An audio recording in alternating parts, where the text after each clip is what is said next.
So, I finished Iron Fist yesterday, and by yesterday I mean Saturday. Even though I'm recording this like early Monday, but fuck it. Um, and like I said, I wanted to do a review of it. Am I going to review half through the season? No, because by the time I finished it, it was just. Yeah. Anyways, let's get right to it. I might have to save some of my opinions, or maybe I'll say a couple things um, that'll be repeated on that Marvel Lead episode that'll be coming out this week. So yeah, let's get right to it. Iron Fist. Danny.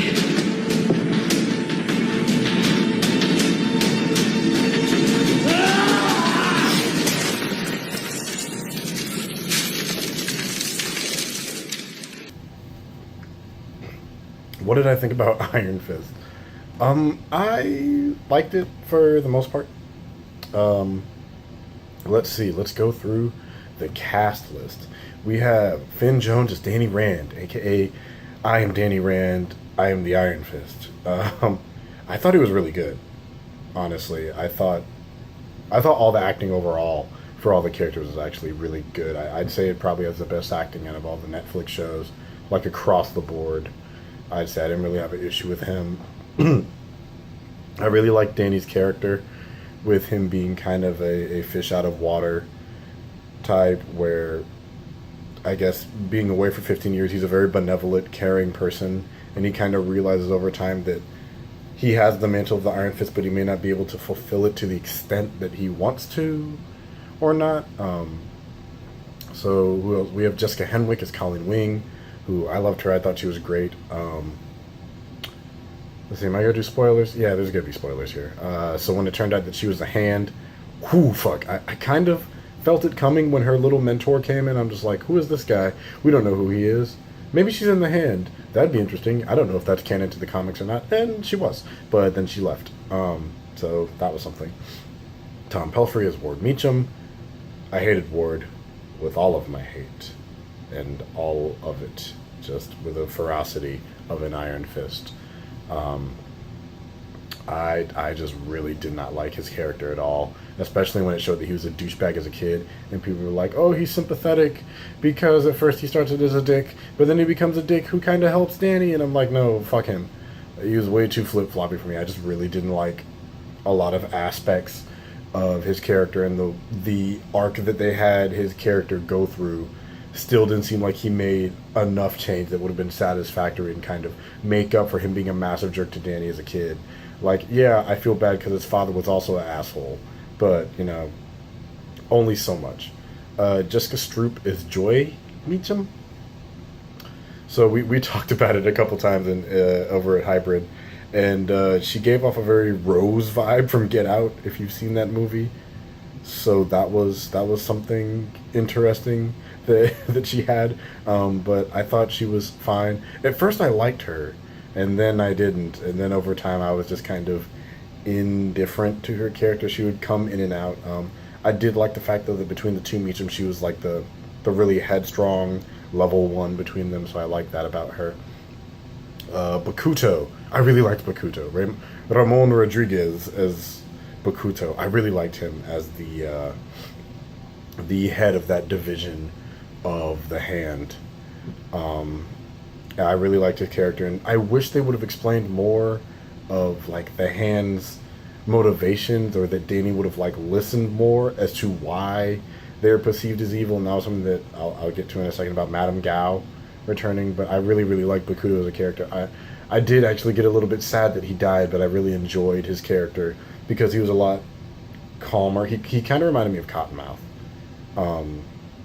from Luke Cage, where he was very tactical about how he went about things, and he was also an incredibly skilled fighter, and that he didn't want Iron Fist dead. He did want to kind of recruit him to the Hand, so I think that was an interesting element to it. Sacha Dhawan as Davos, aka the Steel Serpent. I really like Davos too. I thought Davos was a cool character. Granted, he reminded me a lot of Baron Mordo from Doctor Strange, so That's kind of unavoidable with the character that you have here. But I like Davos, that he was the one who came to get Danny back, and essentially be like, bro, like, I should have been the Iron Fist, but he was trying not to let his contempt overbear the fact that he was there on a mission to get Danny back, so they could have someone to protect Kunlun. Rosario Dawson as Claire Temple, who was fine. She was good. She might have been used a smidge too much in this show, but I do like that she was training at Collins Dojo, so she's finally becoming a little bit more capable of handling herself and on her own and whatnot.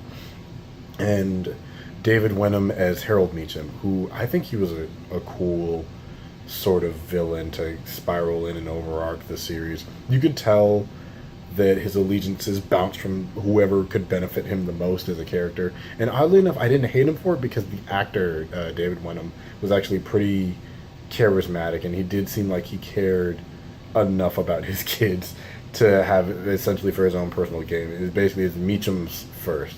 So I did actually like him. And I was surprised when he came back from the dead. So we also have Watching Ho, it's Madame Gao. I loved Madame Gao in this show. I thought she was fine in Daredevil's in the previous season, but seeing her back in full force and seeing her character explored a lot more, and seeing her allude to all of her history with Kunlun and how long she's really been alive, just probably centuries upon centuries. I think that's really great. I want to know more about Madame Gao. I think she's a really cool character. And, ooh, doggone my headphones. And probably one of the strongest characters of the series. Marquise Rodriguez as Daryl. Daryl was neat. Daryl made me think a lot about myself in that brief stint I did where I was doing martial arts, but that was fine. Carry-On Moss returned as Jerry Hogarth, which that was a great returning character. I was happy to see her back and to know that she actually was important in Danny's life. So it's all connected. Louis Tan is Zhuo Chang. I'm probably saying that wrong, but so I'm here on Wikipedia looking through the names and everything. He was a servant of Qilin who was tasked with killing every iteration of the Iron Fist. Who I don't remember if he was the drunken fighter or not, but I see why he might have been salty on Twitter. He originally auditioned for Danny Rand. That might have been why he was upset. We got Shannon and Lei Kung, and they were good. So, anyways, what did I think of the actual show?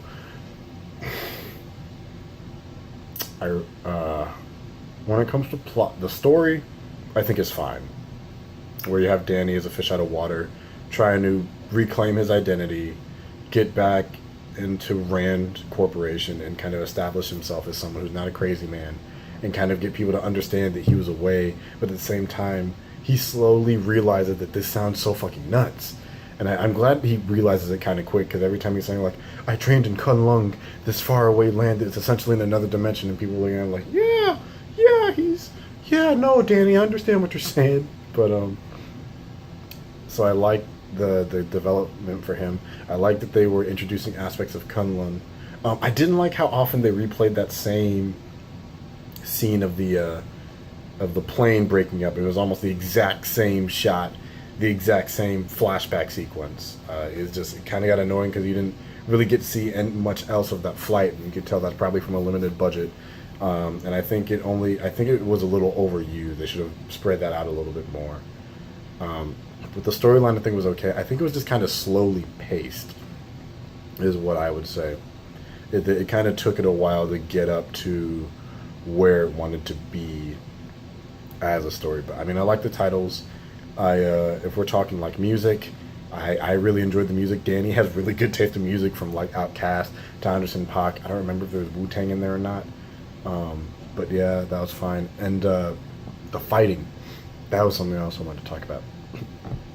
The fighting is kind of lackluster, and I think it's the way it's shot, but I'm not exactly positive.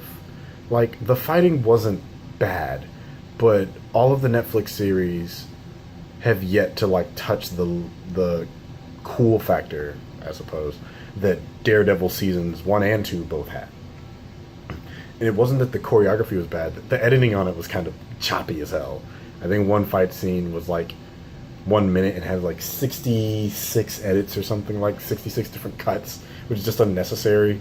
Um, but I don't think the fights are as dynamic or like weighted as they were when we were watching Daredevil fight. Because I get it that Daredevil's like a mortal guy, a blind dude essentially who trained himself. But Danny trained for 15 years. There's still like weight and mass when you're jumping around doing your flips and kicks and dodges and whatnot. Like I think there should have been more weight to his motions, and the way it was shot should have made it feel a lot realer, I guess. I mean, seeing martial artists, you're like, wow, that's really cool. But when I was watching Iron Fist fight, there weren't that many times when I was like, wow, that's really awesome. That was a really cool thing to see. But like Daredevil, you have the hallway fight, and it just feels so dense. But here, I'd say the best fight scene is episode, I think it's 6. Whatever episode was directed by the RZA and was essentially Game of Death. I think that had the best fight scenes in the series.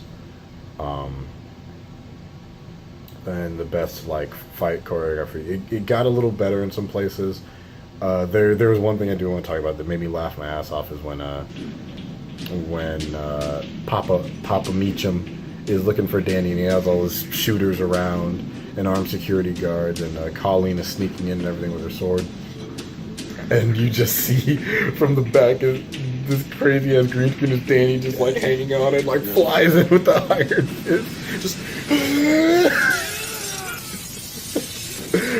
oh my god! I had to pause it and replay it because I was laughing so hard. It was so out of note, and I kind of expected it. I'm like, oh, maybe it'll come. I'm like, what if? Wouldn't it be something if Danny came in through the window and lo and behold, here comes this flying asshole, this glowing hand. Um, but yeah, if there was a weakness for the show, I'd say probably some of the pacing for the storytelling, the way the fight scenes were shot. This should have been the best fighting that we got on Netflix, and I don't think we really got that, especially with a martial arts heavy character. Um, but I don't think this series is nearly as bad as a lot of critics are making it sound. I'll probably attach the audio that was supposed to go into that episode of the D, but it didn't, so I'm blaming Josh for that. About what I thought about the whole racial casting thing about him not being Asian, which is just it's a bullshit argument for the sake of being bullshit. But it is what it is. But overall, I liked Iron Fist. It's unfortunately though, it's probably like the second lowest on my list of Netflix series. It's probably tied with Jessica Jones, because like I have different things I can relate with Iron Fist and Jessica Jones, but that's definitely at the bottom of the ladder. Like Daredevil season 1, I think is still the best. And I'd probably put Luke Cage under that just for like the extended cast, and I just really enjoyed that show and the atmosphere from it. But I think every Netflix show has something that it excels at really well, and I gotta say for this one, probably the acting just across the board. I was not disappointed. I was satisfied with it, even with how long and kind of a slow burn that the writing was to get to where they wanted to be. I was not bothered by or disappointed in any of the acting. So I think the acting here was probably the strongest it has been for any of the Marvel series. But that's all I have to say. So if you like this, you can like, you can share, you can comment, you can subscribe to the channel. Do those things. Let me know what other content that you want me to put out, or if you want me to do some more reviews like I should be doing. But yeah, so I'm going to add that little portion at the end, and I'm going to get back to studying my script because I am playing Batman on Wednesday. So I will see you guys next time. What's up, listeners? It's me, Will, here, and sadly I cannot make it onto this episode of The D, but I did kind of want to give my piece on this. So, kind of in regards to the whole casting controversy, I guess I can kind of take both sides of it, and I'll try and keep it somewhat concise. So, of course, if you know me and you know my opinions on it, is that I think this whole controversy over it is really dumb and really silly, especially if you know the character from the comics. But I remember we talked about it the first time this was brought up, so I guess we're bringing it back around. So if you want to talk in favor of them casting Finn Jones and keeping him white, well, duh, that's just them being more accurate to the series. And honestly, they could have done more with that by giving him the costume and everything. That's what a lot of people have asked for. But given as this episode will be coming out after the series airs, but I haven't seen the show yet. It premieres in about an hour from when I'm recording this. We'll see how that goes, but really, like, in favor of it, all you have is the history of the character going for it. I don't see any issue with really having the white guy who's supposed to be seen as the outsider being someone that learns martial arts. Just historically, you have had many martial arts experts and people that have learned from, people of Asian descent and wherever else their martial arts hailed from, they've learned it from their origins. So it's not like it's a rare occurrence to encounter a white guy that knows martial arts. Now, if you want to go on the opposite spectrum of all of that and talk about casting an actual Asian actor in the role of Danny Rand and doing it with the whole idea of having Danny being an outsider and something that he doesn't know, you can play with that, but you need some really, really tight writing, which I'm pretty sure I've said before in Marvel Elite, that essentially you need to establish that although he is an Asian man, he feels like an outsider to whatever cultural background he has, and then getting thrown to Kunlun and going through that journey and everything and exploring all of that mysticism is kind of, it still has him being an outsider because he's in a completely different area, something that he's not even used to at all. And even still, it's just kind of him not falling into that stereotype of, oh, the Asian kung fu master, but the Asian guy that's learning to become like part of a culture and part of a culture that might be connected to him, and kind of, instead of moving away from stereotypes but still kind of falling into a place where it's like, yeah, he's an Asian guy that knows martial arts, but he's not like the Bruce Lee or the Jackie Chan or the Jet Li, or that he doesn't fall into looking like a stereotype at the same time. But the thing is, that's just really hard to do, I think, from a writing perspective. And all of the outrage out of this, I think, is honestly just kind of silly. Would I have cared if they made him Asian or any other ethnicity? Not particularly. If they're sticking with the original race of the character, I don't see what the complaints are really about. It seems like a lot of people are uninformed and just kind of being upset for the sake of having something to complain about with Marvel. Um, so it seems kind of like an irrational thing to deal with in the first place. But I guess if you stretch it out a little bit, we could use more characters in the realm of superheroes that are Asian or of like Asian descent that are playing beyond supporting roles. Granted, we're getting Colleen Wing in the show, and of course, she's, I think, half Japanese. So that'll be a great addition to the MCU. But yeah, we can use more characters of like Latino and Asian descent, and we're getting more and more, black and African characters and whatnot as the MCU goes on, and that's great. Just kind of to go with their whole idea of representation, which they're finally doing so late in the game. So I guess that's where the argument is coming from, is that they don't feel like the MCU is really diverse enough, especially when it comes to representing Asian culture. And then you have, martial arts, which is just historically linked to Asian culture.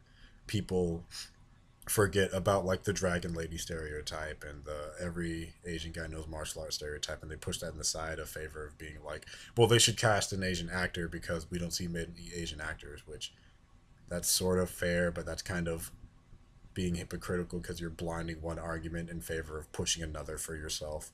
But really, there shouldn't this shouldn't be an issue in the first place. But I do wish I was here for this discussion, so I am interested to see how the rest of it turns out. But I just kind of wanted to throw my little 2 cents in there since I couldn't make it out this week. So yeah, just you guys enjoy the rest of the D, and I will catch you guys later.